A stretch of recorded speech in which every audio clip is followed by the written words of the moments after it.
name is Larry Weeks, and we're here at MyGallery NYC, and this is my exhibit. It's called American History.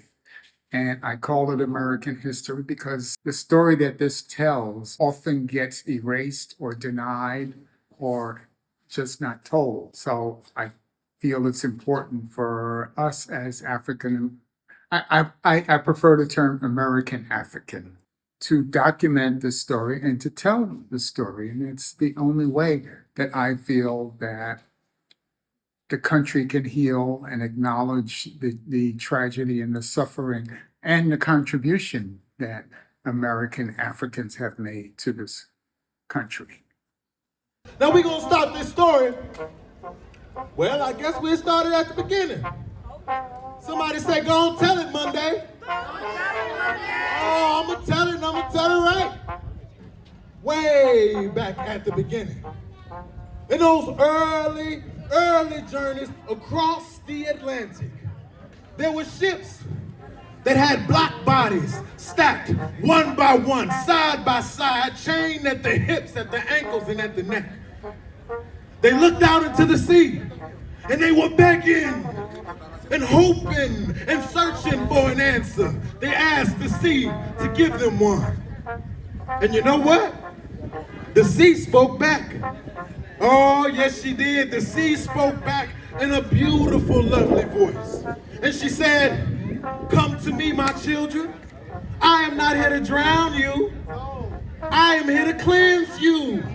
I am here to make you anew, to make you free, to give you a new home, a new paradise, a new country to call your own here beneath the deep sea. Oh, and when the sea spoke, many of them listened. Many of them on that ship heard that call. Some were afraid, and some still stayed on the ship and completed the journey over to dry land.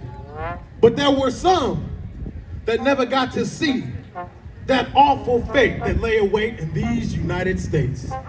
There were some whose first guide and light to freedom began in a deep, dark, cold, and lonely place. Yes, there were some who listened to the beautiful, sweet voice of that mermaid. They trusted her, and they leapt on overboard, and they began their journey, letting that mermaid guide them all the way. Oh, it ain't no turning back now, folks. You know, sometimes the only way to go forward is to go under.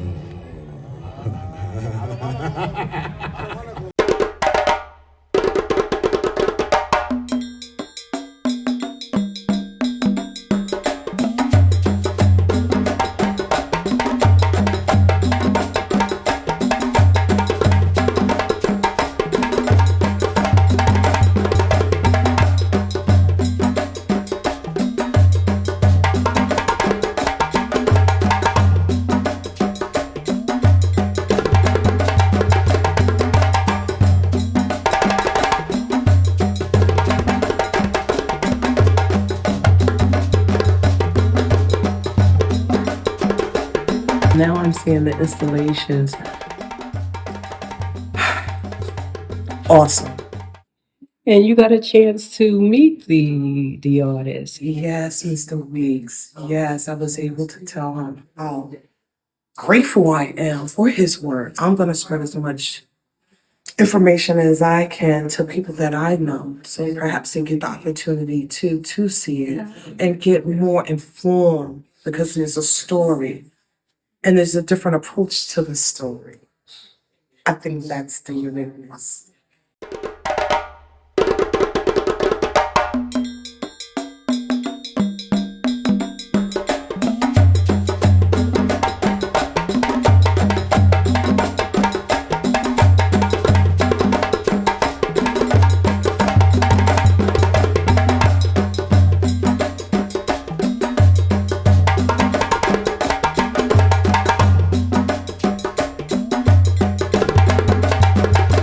Looking at this picture from a distance, I see a totally different picture than when I was close up. Now, what are the differences? Well, I was looking at what's inside of that white border, but when I stand back here, I see eyes, nose. It's an image within an image. Does it evoke different emotions in you? Yeah, this one is kind of scary. When I see it from here and looking at how the eyes are and the piece in the middle that makes the nose, makes it look kind of like it's scary to me. But I didn't see any of that when I was close up. He's been working on this for quite a while. And this is his message to the people.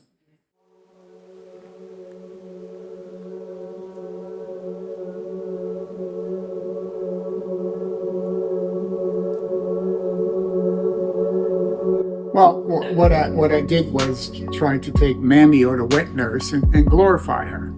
I mean, that was one of the roles that women had to play in slavery, was to nurse the masses' children. So this is an image of a woman, and by putting the wallpaper, it kind of upgrades her presence, that she's important to the family, which she was, because she basically fed their children.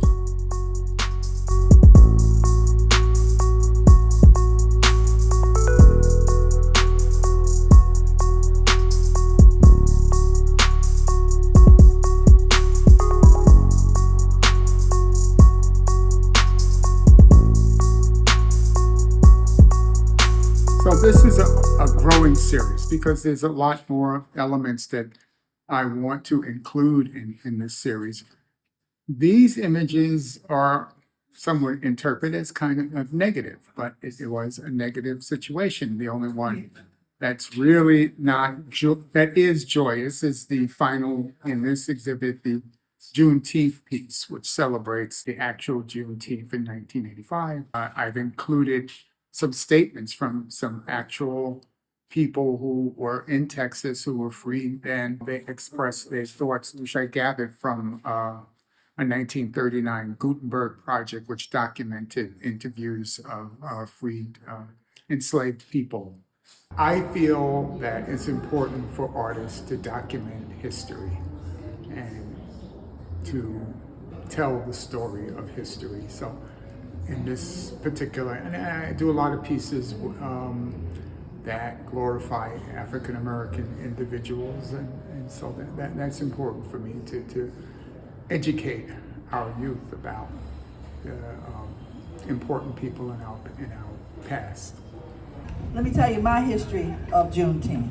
Okay. I'm from Augusta, Georgia. Oh, Lord. Born and raised. Oh, Lord. Southern You know girl, the story. right? When I grew up, we used to have a day every June 19th. We would go to church. We called it Family Day.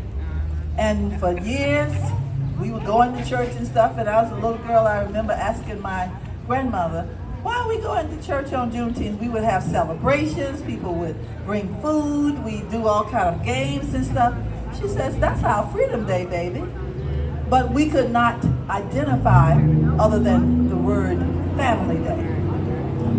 I go to college. I have a friend from Texas. She tells me, Brenda, I'm going home because I got to go home for Juneteenth. I said, well, I got to go home too for Family Day. And I was not aware of those two things until I met her and realized this was the same day. We were kept from identifying that day with a lot of the people in the South, over where I was, rather than over in Texas. When I came here to New York, one of the first places I started my business with was with a collective store called 4W Circle. You all remember that? Yes. It was one of it lasted for 12 years, run by Selma Jackson and 4 other women. They were called 4 Women Working and Winning for the World. And I was talking to people around. I said, y'all ever heard of Juneteenth? Nobody? Not a lot of people had. So I started that holiday right there in that store on the sidewalk. As God would have it, the holiday was picked up by our then councilwoman, who's now our Attorney General, Tish James. And so we began to do it for 20 years or so. Spring and I and several others who volunteered with us have been doing it, we had been doing it in Caligo Park in Fort Greene for 20-something years. Juneteenth! No, we want folks to hear us, particularly the ones who are trying to ethnically cleanse us out of our neighborhood. Juneteenth! Juneteenth! We always got to have our political expressions. The problem is when we have political expressions and leaders that don't lead, with ideas that don't work, with consciousness that don't exist, and with betrayal around every door. So we're glad in our community that we've had some new young voices coming forward that first and foremost have some principles. Our mama and daddy used to tell us about principles. So I want to have this opportunity to bring up our assemblywoman from our district in Bed-Stuy, do or die, our assemblywoman Farah Souffrant Forrest.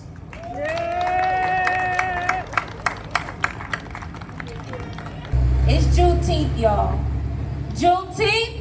We are not yet free. Juneteenth? We are not yet free. So my name is Farah Souffrant Forrest, and I am the assembly member for 8057, that is Clinton Hill. The other part, Fort Greene, Crown Heights, the best part of Bed-Stuy. That's right.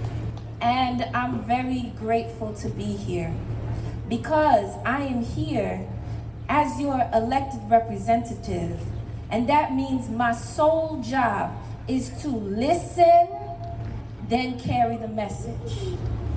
And so I heard a message this morning about intentions and how it guides strategy. And we had an intention in Albany this year to pass reparations. That's it. Reparations. That's it. And this bill, when it was written basically by December 12th movement, had included, and I'm telling this because I want you to understand something, had included a very big vital portion, which is the community. We cannot talk about the harms against our people. We cannot talk about the vestiges of slavery today if we do not have the people, the survivors, speaking on that board, speaking on it. And so while I say yes, reparations has passed, the Assembly and the Senate, and it is going to be at the desk of our Governor, Kathy Hochul, it is missing a vital part, which is the community. But that's okay, because we knew that our intent was to make sure that our future, our children, do not continue to live as slaves. And that we will be physically, mentally, financially, spiritually free. But we still have a vital tactic. We still have to make sure we implement our strategy, which is if anything's gonna come through New York State and any other state in these United States, it has to include us at the front. That's right. And so, Absolutely. yes, we will Yes. say we got reparations, but we still got work to do. That's We right. got to make sure that that governor signs on the dotted line with the people, because she came out and begged for our vote, right? That's right. So she gonna give us what we need.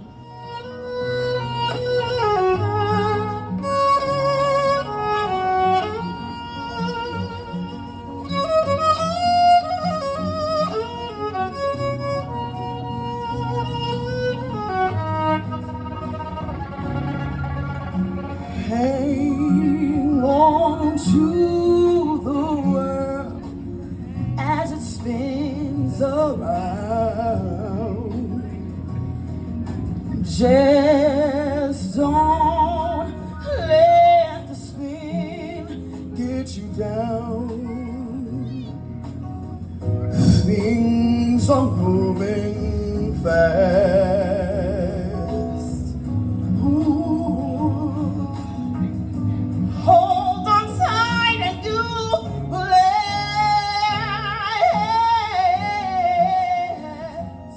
Keep yourself, respect your girlish pride.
on this. And it's a two-piece, the overcoat in that denim print. We can show some mask under that. And the gown is all the time. The Enigma symbol. Jimmy Kane. My goodness, the representation of the Black Goddess. Grand and beautiful. Lady. Come on, Jill. Love it. Oh, it's gorgeous. Give us a little twirl. Give us a little twirl. I think she also has a surprise for us. You have a surprise for us? Well, let's see what it is. I love surprises. Come to the front. Get your photos while you can. This is an original Brenda Brunson Day right here. What's happening? Is there a little shimmy? Wow!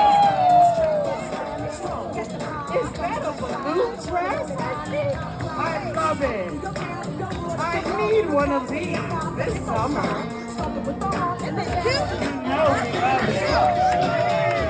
Queen, you're knocking us out.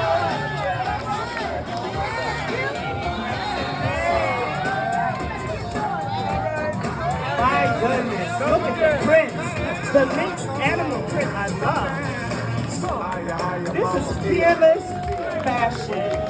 Fearless fashion. Fabulous fashion. I think I'm going to need all of our designers. Beauty and fashion and style. The Black is Beautiful movement never goes out of style. Thank you, ladies. Beautiful! Ain't Black beautiful? Black power! Black power!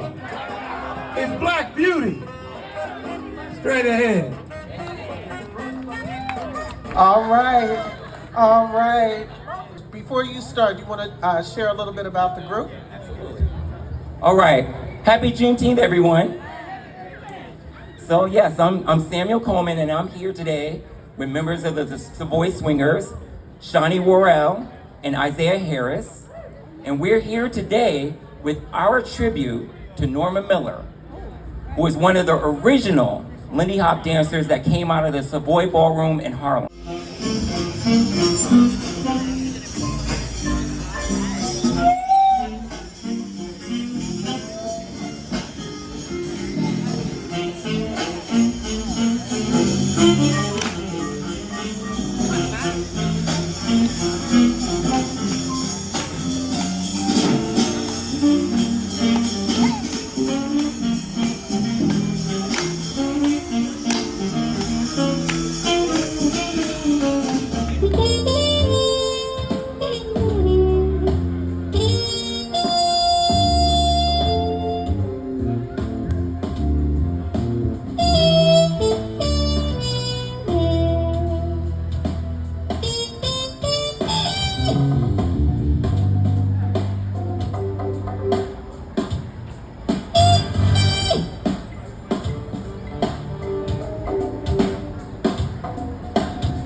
Let me tell you now when I come home feeling tired and weak, I go up where the air is fresh and sweet.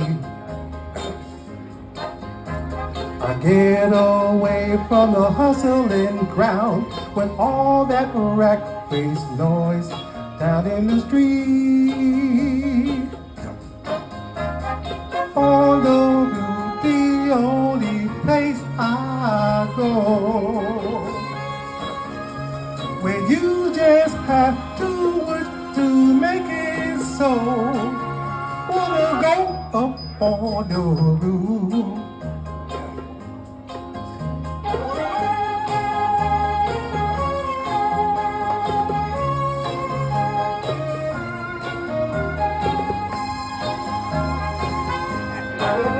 At night the stars put on a show for free.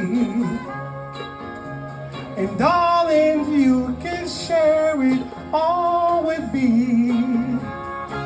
I keep on telling you now, right smack down in the middle of the town, I found a paradise that's struggle proof. And if this world starts getting you down, there's room enough for two. Sing it up on,